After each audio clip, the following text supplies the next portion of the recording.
This is the art of question framing. आप हर जगह से बहुत अच्छे अच्छे क्वेश्चंस बनाते हैं। आज हम एक पैराग्राफ लेंगे और उससे क्वेश्चंस बनाएंगे।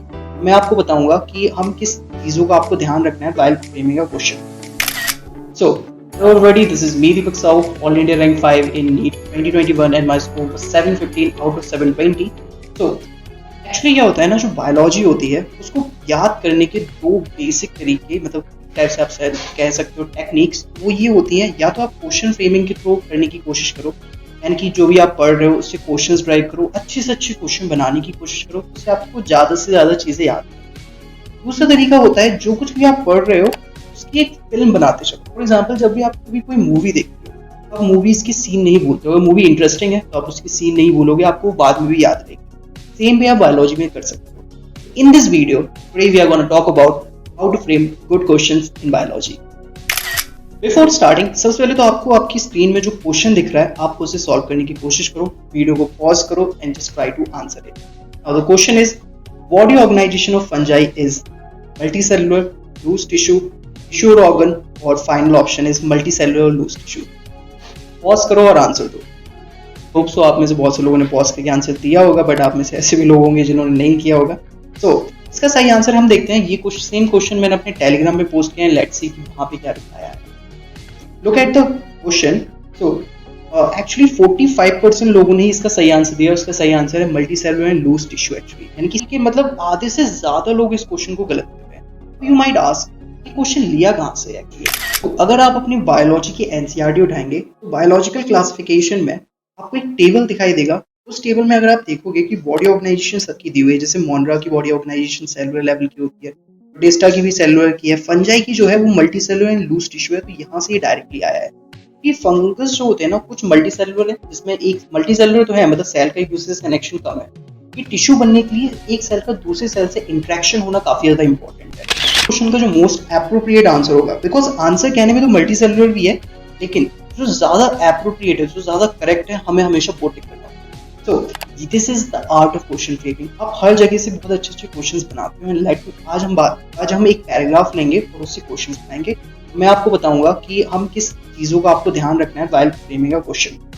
तो यहाँ पे मैंने एक पैराग्राफ लिया है और हम इस पैराग्राफ की बेसिस पे कुछ एक दो चीजें समझने की कोशिश करेंगे। This is from the algae. Actually algae से बहुत सारे क्वेश्चंस आते हैं, मतलब प्लांट किंगडम में से दो ही चीजों से सबसे ज्यादा क्वेश्चन आते हैं। One is angiosperm, another is algae. Algae से कंपैरेटिवली ज्यादा आते हैं। तो इस पर्टिकुलर पैराग्राफ में आपको एल्गी की इंपॉर्टेंस के बारे में बताया गया है। तो जैसे यहाँ पे कुछ लाइनें लिखी हुई हैं, जैसे फॉर एग्जांपल, एल्गी जो होती है वो half of the total carbon dioxide fixation of the earth. This is a very important line, because अभी आप पढ़ोगे तो आपको याद रहेगा ऑन द स्पॉट। लेकिन क्या होता है ना, जब हम बहुत सारी चीजें पढ़ लेते हैं, जैसे आपने 4-5 टॉपिक्स पढ़ लिए, 4-5 आपके चैप्टर खत्म हो गए, जब सेम लाइन आपको प्रेजेंट की जाएगी क्वेश्चन के फॉर्म में तो आपको याद नहीं रहेगा। फिर हम दूसरी चीजों पे आते हैं। फॉर एग्जाम्पल, ये कार्बन डाइऑक्साइड फिक्सेशन करता है, यानी कि फोटोसिंथेसिस के थ्रू ये कार्बन डाइऑक्साइड को फिक्स करने की कोशिश करता है, और वो भी मोर देन हाफ, मतलब अर्थ में जितना भी कार्बन डाइऑक्साइड फिक्सेशन चल रहा है उसका आधे से ज्यादा तो एल्गी ही कर रहे हैं। That is a incredible amount. Another most important line जो इस पैराग्राफ में वो ये है, 70 स्पीसीज ऑफ मैरीन एल्गी ऐसी होती हैं जिसको हम एज अ फूड यूज करते हैं। इसमें कुछ एग्जांपल पोरफायरा के हैं, लैमिनेरिया एंड सरगैसम। पोरफायरा आपको पता है कि रेड एल्गी से बिलोंग करता है, एंड लैमिनेरिया सरगैसम आपको ब्राउन एल्गी से बिलोंग करता है। सो अगर हम इस पर्टिकुलर लाइन से क्वेश्चन बनाने की सोचें तो आप क्या बना सकते हैं? सबसे पहला क्वेश्चन यही बनेगा कि how many species of algae can be used as a food. उसके ऑप्शंस में क्या होंगे? आप 70 लिख सकते हो, आप उसके ऑप्शन में 80 हो सकता है, उसमें 90 भी हो सकता है, उसमें लग सकता है मोर देन 100। इस टाइप के ऑप्शंस आपको देखने को मिलेंगे। सो अगर ऑप्शंस ऐसे हैं, बहुत few as a food use की जाती है, तो आपको कहीं ना कहीं स्ट्राइक हो जाएगा 70 इज अ नंबर। लेकिन अगर ऑप्शंस बहुत ज्यादा एक दूसरे के करीब होते हैं तो हमारा दिमाग नहीं चल पाता और हमें कंफ्यूजन होने लगता है कि हमने बुक में क्या पढ़ा था। सो अगर आप क्वेश्चन ही ऐसा बनाओगे जिसमें आपने सारे ऑप्शंस आसपास रखे हुए हैं, तो आपको एग्जैक्टली वो डेटा याद करने में आसानी होगी कि नहीं वो नंबर 70 ही है, ना तो वो 80 है ना वो 90 है। एक वो बहुत अच्छा एग्जांपल हम यहाँ पे लेंगे। जैसे हमें पता है porphyra used as a food, laminaria used as a food, sargassum used as a food. तो अगर मैं एक क्वेश्चन बनाता हूँ, मैं एक ऐसा क्वेश्चन बनाता हूँ जिसमें मैंने पूछा है which of the following is non edible algae. So हमें पता है कि laminaria, sargassum and porphyra edible है, gelidium is something which is non edible. So the thing is that same line, तो इस लाइन से ये बहुत अच्छा क्वेश्चन होगा कि अगर आप एक ऐसा क्वेश्चन बनाते हो जिसमें आपको पता है कि ये सारे एडिबल है, लेकिन आपको ये भी पता होना चाहिए ये एडिबल नहीं है। सो कुछ और क्वेश्चन एग्जिस्ट कर सकते हैं इस पैराग्राफ से। फॉर एग्जांपल आपको पता होना चाहिए कि एल्जीन एंड केरोसिन क्या है, what are these substances, these are hydrochlorides, what are these, so these are hydrochlorides and what are hydrochlorides, these are nothing but water holding substances, okay?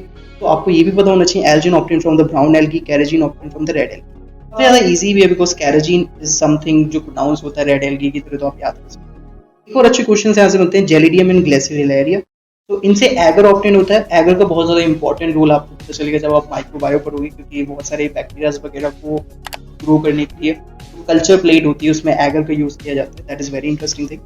So these are the things जो यहाँ से drive हो सकती है।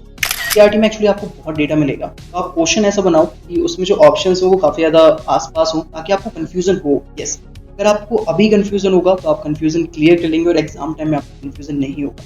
तो मैं भी कुछ चीज़ें अपलोड करूंगा जो क्वेश्चंस मैंने बनाए हैं टेलीग्राम पे। ओके, सो आज की वीडियो के लिए इतना ही। एंड अगर आपको ऐसी सीरीज और चाहिए, अपकमिंग वीडियोस में मैं आपको जो फीचर फ्रेमिंग उसके बारे में बताऊंगा। अगर आपको इस सीरीज में और चाहिए तो आपको कुछ नहीं करना, आपको सिर्फ कमेंट करना है कि या वी वांट द पार्ट 2 और the part 3 of this video. Okay, so and do join my Telegram channel, उसमें मैं क्यूजेस रेगुलर क्यूज पोस्ट करता हूँ, तो आप कहीं ना कहीं इंटरेक्टिव वे में सीखते रहते हो, कुछ ना कुछ आप सीखते रहोगे डेफिनेटली।